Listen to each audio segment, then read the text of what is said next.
es eso? ¿Qué, señorita directora?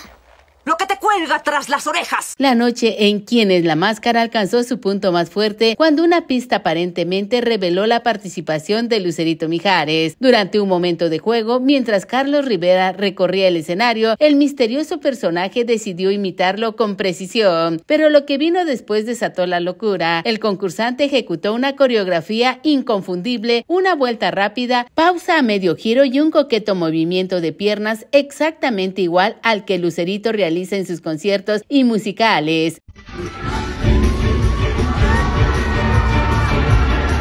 Los investigadores se miraron sorprendidos y las redes empezaron con teorías. Ese paso es de Lucerito, no hay duda, y solo ella baila así de divertido, escribieron los fans, convencidos de que la hija de la novia de América y el soldado del amor está detrás del disfraz más comentado de la temporada.